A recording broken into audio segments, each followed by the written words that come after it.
लेकिन इस सवाल के साथ कि कांवड़ यात्रा धर्म का उत्सव है या फिर ध्रुवीकरण का मंच या फिर दोनों है। और यहां मैं दोनों शब्द दोनों पक्षों के लिए कह रही हूं, कांवड़ समर्थकों के लिए भी, कांवड़ विरोधियों के लिए भी। आज सावन का छठा दिन है, आज ही कांवड़ यात्रा का भी छठा दिन है और आज ही कांवड़ यात्रा को लेकर एक बार फिर से हिंदू मुसलमान वाले राजनीतिक एंगल की बारिश हुई है। कांग्रेस नेता दिग्विजय सिंह ने कांवड़ यात्रा पर अपनी राजनीति के सेक्युलर छींटे मारे। दिग्विजय ने फेसबुक पर दो तस्वीरों को जोड़कर एक नई तस्वीर बनाई।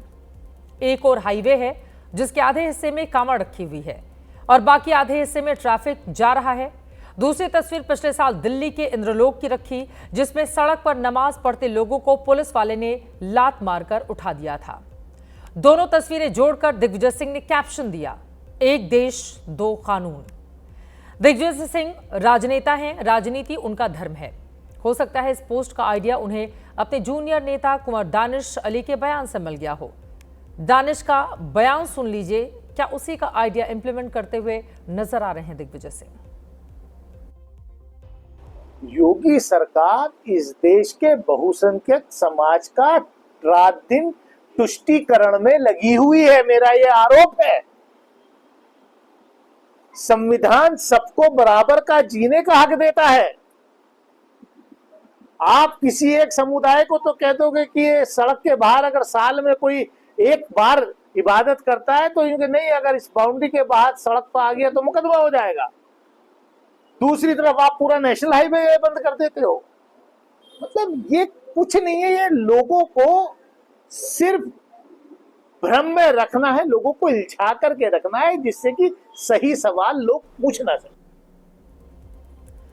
दिग्विजय और दानिश ने जो बहस छेड़ी है उसमें दूसरा पक्ष भी आपको सुनाएंगे, लेकिन उसके पहले यह जान लें कि एक देश दो कानून लिखकर दिग्विजय ने क्या बताने की कोशिश की है। दरअसल 4 शब्दों में उन्होंने ये पूछा है कि कांवड़ियों के लिए नियम अलग और नमाजियों के लिए नियम अलग क्यों हैं। सड़क पर कांवड़ियों के लिए लेन रिजर्व कर दी जाए और नमाजियों को हफ्ते में एक दिन भटकने भी ना दिया जाए, ऐसा क्यों है। कांवड़ियों के कहने पर मीट दुकानें बंद कर दी जाएं, जबकि ईद पर मुस्लिम तो ऐसी कोई मांग नहीं करते। कांवड़ियों पर सरकार सरकारी पैसों से पुष्प वर्षा करे, लेकिन ईद पर एक फूल भी ना गिराए। कांवड़ियों को डीजे बजाने दे, लेकिन मस्जिदों से थोड़ी भी ऊंची आवाज में अजान हो तो लाउड स्पीकर उतरवा ले। हो सकता है यूपी, उत्तराखंड और दिल्ली की बीजेपी सरकारों को गेरुआ ओढ़ते देख दिग्विजय और दानिश को लगा हो कि क्यों ना वो भी इस सावन में कांग्रेस पर हरा रंग चढ़ा दें। इन बयानों पर जो सियासी किचकिच शुरू हुई है, अब जरा वो भी सुन लीजिए।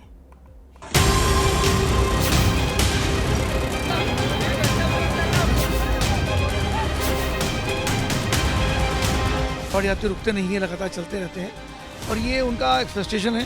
तो मुझको लगता है मुख्यमंत्री यहाँ किसी प्रकार का पक्षपात नहीं है और सबको समान रूप से अवसर देने का काम है। किसी एक समुदाय को तो कह दोगे कि ये सड़क के बाहर अगर साल में कोई एक बार इबादत करता है तो इनके नहीं, अगर इस बाउंड्री के बाहर सड़क पर आ गया तो मुकदमा हो जाएगा। दूसरी तरफ आप पूरा नेशनल हाईवे बंद कर देते हो। सरकार पल के बिछाकर कांवड़ियों का स्वागत करेगी। किसी के पेट में दर्द होता है तो हो, अभी तो उनके पेट में मरोड़े भी उठेंगे। हर समय मौलाना दिग्विजय सिंह जैसी हरकतें करते हुए कभी पाकिस्तान परस्ती की बात करते हैं, कभी आतंकवादियों को संरक्षण देने की बात करते हैं, कभी हिंदू देवी देवताओं का अपमान करते हैं। ये उनकी आदत में शुमार है। पिछले एक हफ्ते का आप रिकॉर्ड अगर उठा कर देखें तो कांवड़ियों को तो कोई खतरा नहीं है, अलबत्ता कांवड़ियों से आम नागरिकों को खतरा जरूर पैदा हो गया। भारत का नुकसान हो रहा है, मुसलमानों का नुकसान नहीं हो रहा है।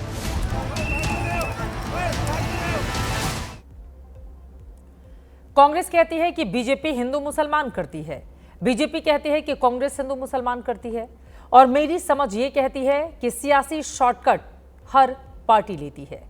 इसीलिए इसमें ना पड़ते हुए हम जनहित पर फोकस करते हैं। कांवड़ यात्रा की कथा समुद्र मंथन से जुड़ी हुई है। भगवान शिव ने जब हलाहल पिया तो विष का असर शांत करने के लिए देवताओं ने गंगा जल अर्पित किया था। तब से सावन में शिव को गंगा जल अर्पित करने की परंपरा बन गई। बाद में यह सामूहिक भक्ति, साधना, सेवा भावना और समरसता का उत्सव बनता चला गया। लेकिन 2010 से इसमें बदलाव आया। इसमें डीजे का शोर और मोटरसाइकिलों का हुड़दंग दिखने लगा। शुद्धता, पवित्रता के विवाद भी शुरू होने लगे। कांवड़ यात्रा में हिंसा भी एंट्री लेने लगी। ये माना जाने लगा कि कांवड़ यात्रा उग्र हिंदू राष्ट्रवाद को आगे बढ़ाने का काम कर रही है। हालांकि सभी कांवड़िए ऐसा नहीं करते, कांवड़ियों का कुछ जत्था ऐसा करता है। यूपी सरकार ने सड़कें सुधारने पर 68 करोड़ रुपए खर्च किए हैं। कांवड़ियों की सुरक्षा में 70,000 पुलिस जवान तैनात किए गए हैं। 1222 पुलिस केंद्र बनाए गए। इनमें केंद्रीय बलों की 50 कंपनी लगाई गई है। 27,000 जवान सिर्फ शिविरों की सुरक्षा कर रहे हैं। 29,454 सीसीटीवी और 395 ड्रोन से कांवड़ियों की सुरक्षा निगरानी की जा रही है। कांवड़ यात्रा मार्ग पर 1,845 जल सेवा केंद्र और 829 चिकित्सा शिविर लगा दिए गए हैं। 210 किलोमीटर के हरिद्वार दिल्ली रूट की एक लेन कांवड़ियों के लिए रिजर्व की गई है। मेरठ, मुजफ्फरनगर, गाजियाबाद 3 जिलों में 16 से 23 जुलाई तक स्कूलों की छुट्टी भी कर दी गई है। ये छुट्टी इसलिए ताकि सुबह से दोपहर स्कूल बसों की भीड़ हो, ना बच्चे जाम में फंसे और ना ही गलती से बस की टक्कर किसी कांवड़ को लगने पर बच्चे भी कांवड़ियों के गुस्से को झेलें। और कांवड़ियों के लिए ऐसी ही दिल्ली और हरियाणा सरकार ने भी कई सड़कें रिजर्व कर रखी हैं ताकि उन्हें चलने में कोई दिक्कत ना हो, परेशानी ना हो, उनकी कांवड़ में कोई टक्कर ना लग जाए। आम जनता ट्रैफिक में फंसे तो फंसती रहे। सारी सड़कों के नाम अगर बताऊंगी तो बहुत ज्यादा वक्त लग जाएगा। संक्षेप में आपको एक सड़क का हाल दिखा देते हैं। कालिंदी कुंज बॉर्डर पर इस वक्त हम मौजूद हैं और ये वो पॉइंट है जहां से दिल्ली हरियाणा की सीमा जो है वो नोएडा से जुड़ती है। और नोएडा प्रशासन और दिल्ली पुलिस ने ये फैसला किया है कि कालिंदी कुंज से यानी कि दिल्ली की तरफ से अगर आप नोएडा की तरफ जाएंगे तो जो एक रास्ता है वो एक पूरी जो लेन है उसको यहाँ पर ब्लॉक कर दिया गया है। जो गाड़ियां जो आ रही हैं उनको नोएडा जाने के लिए सिर्फ एक ही रास्ते का प्रयोग करना पड़ रहा है, जिसकी वजह से स्थिति क्या हो रही है सड़कों पर कि भारी जाम की स्थिति जो है वो देखने को मिल रही है। रोमानिया के विद्वान मिर्सिया एलियाडे ने तीर्थ यात्रा को एक क्रिया या परिवर्तन की यात्रा कहा है। लेकिन कुछ वर्षों से बार बार सवाल उठ रहे हैं कि क्या कांवड़ यात्रा एक धर्म का वर्चस्व दिखाने और दूसरे धर्म को डराने का माध्यम बनाई जा रही है। 105 किलोमीटर की एक कांवड़ यात्रा बिहार के सुल्तानगंज से झारखंड के देवघर तक भी चलती है और साल भर चलती है। लेकिन इस कांवड़ रूट से विवाद की कभी खबरें सामने नहीं आती। विवाद का मार्ग हरिद्वार से दिल्ली का 210 किलोमीटर का कांवड़ रूट है, खासतौर पर पश्चिमी यूपी से गुजरने वाला हिस्सा जिसमें मुस्लिम आबादी अच्छी खासी तादाद में है। कांवड़ यात्रा 11 जुलाई से शुरू हुई और 23 जुलाई को खत्म होगी। अब तक 90 लाख कांवड़िए गंगा जल लेकर हरिद्वार से निकल चुके हैं। एक अनुमान है कि 23 जुलाई तक 4 करोड़ श्रद्धालु गंगा जल लेकर जाएंगे। इनमें 2 करोड़ कांवड़िए हरिद्वार से दिल्ली रूट NH 334 पर चलते हैं। यहां हम स्पष्ट कर दें कि सभी कांवड़िए ऐसे नहीं हैं। ये सिर्फ गिने चुने कुछ हुड़दंगी हैं जो कांवड़ यात्रा को बदनाम करने पर तुले हुए हैं। जरा सी बात पर आक्रामक हो जाते हैं।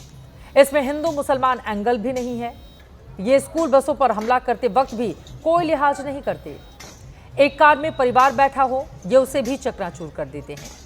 ये किसी गरीब की बाइक या उसका रिक्शा तोड़ते वक्त भी नहीं सोचते कि उसकी रोजी रोटी को छीनने का काम कर रहे हैं।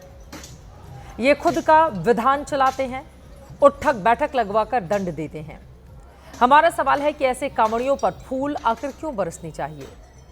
कैसे सुनिश्चित होगा कि जब योगी सरकार, धामी सरकार या दिल्ली की रेखा सरकार कांवड़ियों पर फूल बरसाए तो उन फूलों की एक भी पंखुड़ी ऐसे कांवड़ियों पर ना गिरे जो हुड़दंग मचाते हैं।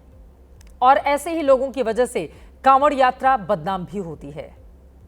जो लोग कांवड़ की पवित्रता को बनाकर रखना चाहते हैं, ये उनकी भी जिम्मेदारी है कि ऐसे लोगों को पहचान करें और पुलिस को इस बाबत जानकारी दें।